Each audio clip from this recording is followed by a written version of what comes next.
Hey guys, did you know they have the ability to collapse the U.S. economy in 3 hours? Let's talk about that when I return on the Eric McNeil Be Free Show. Black men and white men, Jews and Gentiles, Protestants and Catholics will be able to join hands and sing in the words of the old Negro spiritual, free at last, free at last. Thank God Almighty, we are free at last. Hey guys, welcome. You just discovered the Eric McNeil Be Free Show, where it's all about being financially independent, responsible for self, enjoying life and empowering others free. So today I want to talk about the U.S. economy, the world economy, where we're headed. I'm going to first start off by playing a video clip from C-SPAN with an interview of former Congressman Paul Kanjorski. Paul Kanjorski was a congressman for Pennsylvania up until about 2011. But he was talking about on this interview what happened during this crisis during the 2008, when we had the Great Recession. And I want you to pay very close attention to what this man is saying, because I believe that it's very vital to what we can expect in the near future. Okay, so let's pause right here. Let's listen to him and pay close attention, and I'm gonna come back with my commentary. Okay.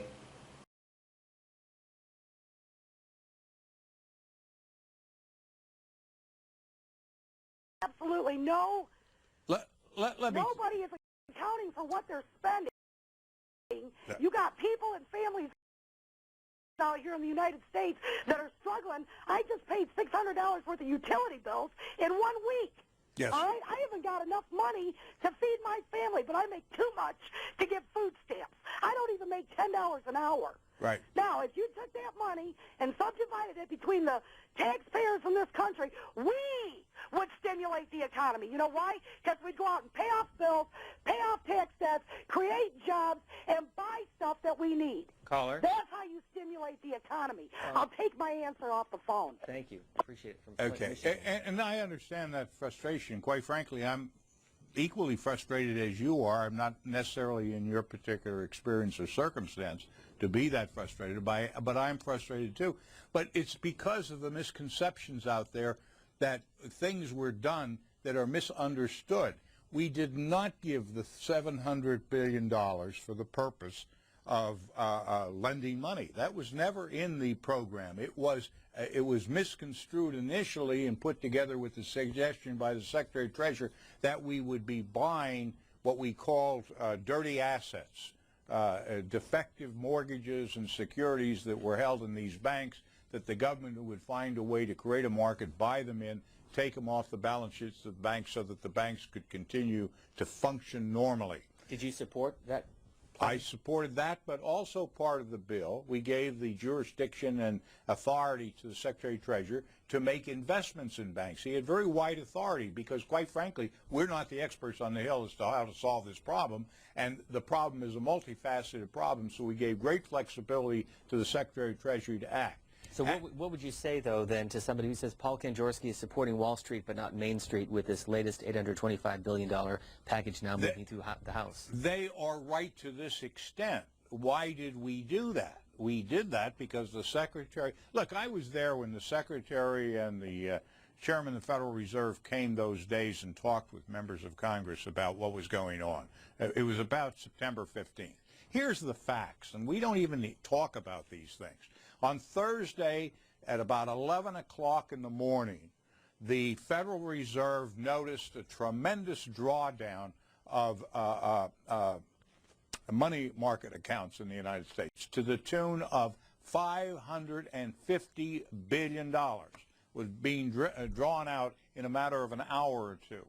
The Treasury opened up its window to help They pumped $105 billion in the system and quickly realized that they could not stem the tide. We were having an electronic run on the banks. They decided to close the operation, close down the money accounts, and announce a guarantee of $250,000 per account so there wouldn't be further panic out there. And that's what actually happened. If they had not done that, their estimation was that by 2 o'clock that afternoon, $5.5 trillion would have been drawn out of the money market system of the United States, would have collapsed the entire economy of the United States, and within 24 hours the world economy would have collapsed. Now, we talked at that time about what would happen if that happened. It would have been the end of our economic system and our political system as we know it. And that's why when they made the point, we've got to act and do things quickly, we did. Now, Secretary Paulson said, let's buy out these subprime mortgages. That's what he came to Congress, but he said, give us latitude and large authority to do many things as we decide necessary, and give us $700 billion to do that. Shortly after we enacted our bill with those very broad powers, the UK came out and said, no, we don't have enough money to buy toxic assets. Instead, we're going to put our money into banks so that their equity grows and they're not bankrupt.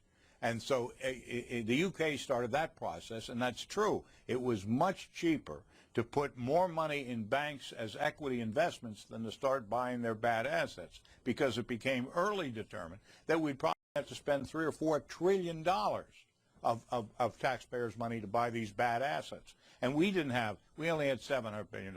So Paulson made a complete switch, went in and started putting money in buying securities and reinvesting in the banks of the United States. Why? Because if you don't have a banking system, you don't have an economy. And although we did that, it wasn't enough money, and as fast as we did that, the economy has been falling. And the reason last week, we're really no better off today than we were 3 months ago, because we've had a decrease in the equity positions of bank because other assets are going sour by the moment. Now, we've got to make some decisions. Do we pour more money in? To what extent that money goes in? I myself think we ought to take the time, analyze where we are, have the people understand. When you listen to a lady that just got off the telephone, she is near panic, and she doesn't think her government's acting properly or acting in her behalf. I think it's important that we start informing that lady as to what really were the facts, what happened, and get input from her. Maybe she has a better idea. You know, we're not any geniuses in economics or finance anymore. We're representatives of the people. We ought to take our time, but let the people know this is a very difficult struggle.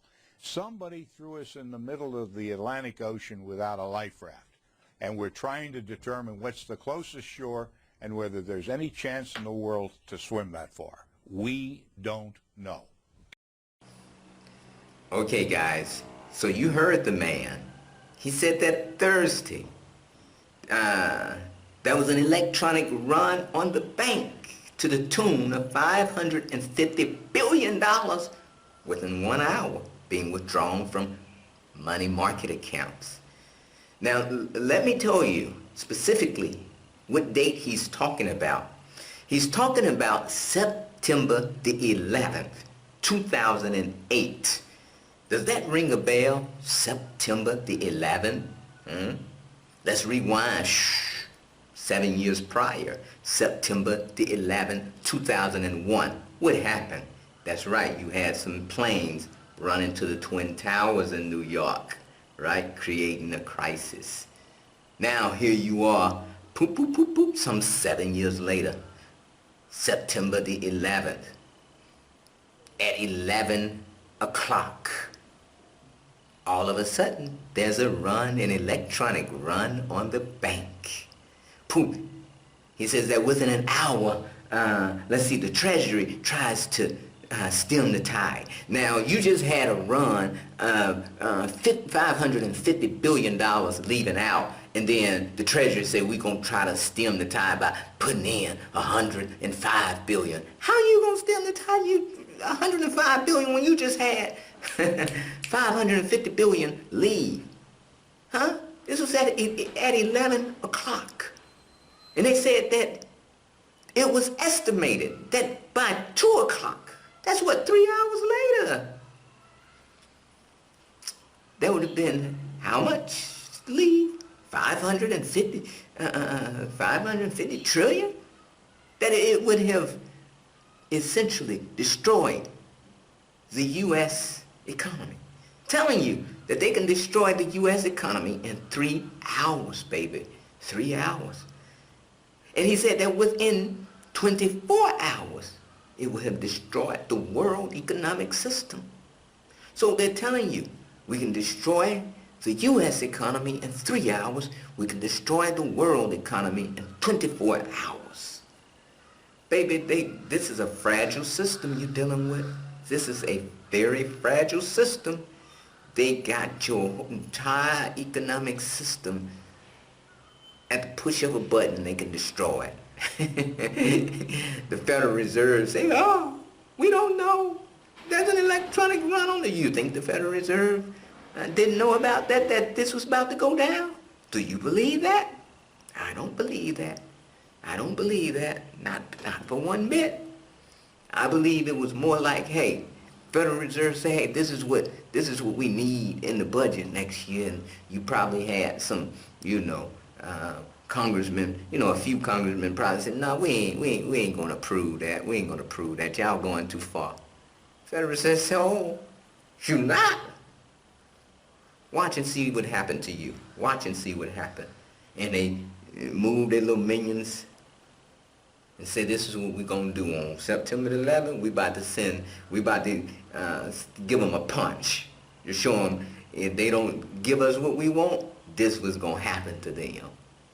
And once they seen that what I ain't going to say, I ain't going to say the Federal Reserve did this, but that they planned it, but the powers that be, once they seen that the powers that be can take them out just like that, then it's okay, yeah, we give y'all what y'all want. Because that's what you're dealing with. You're dealing with some very powerful people. And what I'm saying is that you're caught in the middle, right? He said that the only way that they could stem the tide was to announce this 250,000 FDIC insurance on the bank accounts, right? And what I'm telling you is that they cannot insure those accounts at no $250,000 each. They don't have it. They don't have it. We're in a fractional reserve system. You're talking about trillions and trillions and trillions of dollars. They don't have that much insurance money. They can insure a few depositors. But baby, if there's a real electronic run, they're not. And that's why you see them trying to lock down your accounts so that they're making it hard for you to wire and transfer money outside the system. Do you notice that? So this is why, I'm even cautioning our buyers that you better cross your T's and dot your I's when you're sending wire transfers to us and you're trying to buy properties at Migrating Culture. Because, man, some of the things that you guys are telling me that these banks are doing, man, it sends up a red flag. I'm telling you, don't assume nothing.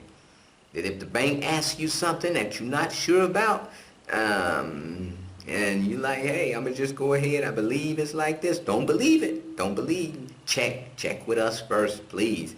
Because, man, they can lock your funds up for 60, 90 days like it's nothing. 6 months like it's nothing. Because you made a little mistake, got something a little wrong. They're looking for reasons to lock your funds up. They're looking for reasons, I'm telling you, right? Because they don't want this electronic run on the bank to occur, and they're going to make sure there's deletes. They're going to be able to get their money out. It's going to be the average depositor that's going to lose because they're not going to be able to offer no $250,000 guarantee, Man, that's just some wording. That's just something they put in there before you, but they're not going to be able to honor that, people. But at any rate, you can see just how fragile this system is, as the former congressman is telling you. And I believe that this is just a setup for what's coming. 2008 was a warning shot for what is to come. What is to come is going to blow your mind. And this is going to be the start of the next Great Depression. You know, you're going to have this, and it's going to coincide with a market crash. This stock market crash is going to be something like 50 to 80%, right? You best believe. I don't know the time or the hour, but I know that they're setting you up, that this is what's coming. And I'm telling you to make provisions, not to have your money just sitting in the bank thinking that, oh, it's FDIC insured for 250,000 US dollars. Don't count on it. Don't count on it. Okay? And that's why I'm saying that we believe the best protection, wealth protection, is to put your money in some real estate. That's what migrating culture crossing is about. Don't you know that the elites are building these underground bunkers so that they can survive any kind of fallout, any kind of catastrophe, any kind of war? They can survive. We don't have money to be building no underground bunkers. But what we are doing is we're building a sustainable community that's self-sufficient, has its own solar, has its own borehole, has its own organic food forest, a community of like-minded people, so that we're not so dependent on the system, right? As long as everything is working perfectly, then maybe the system of living in these cities will help. But if there's one thing that goes wrong, guys, you can't depend on that system. So this is why we say migrating culture crossing is the next best thing to these underground bunkers, right? Don't trust your money in these banks. Take your money out the bank, put them in real estate. That's what I say. I say put your money in migrating culture crossing, right? At least, you know, boom. Humans need food, shelter, clothing, right? That's all that matters. That's all that matters, food, shelter, clothing. Beyond that, you need, you know, electricity, you need some transportation, you need, you know, some other things that are high on that list. But very basic: food, shelter, clothing. Guys, I'm telling you, listen to what the man just said, think it over, and know that they're getting ready to sucker punch the economy at some point. There's going to be a fallout. All right, guys, I just wanted to let you know that. If you haven't already done so, visit our website at www.migratingculturecrossing.com and take advantage of our half-price home promo, where you can get the house for half price if you're willing to wait 3 years for it to be built, and you have the entire amount up front. We'll give it to you for half price. And you know, also, you like what we're talking about, go ahead, hit that subscribe button. Like, share, comment, give me your feedback. What do you think about all of this? Economy is going to get better? Is it going to get worse? What do you think? You can also find me on Facebook at facebook.com/Eric McNeil. It's free. And as always, hoorah, ahuru, now be free.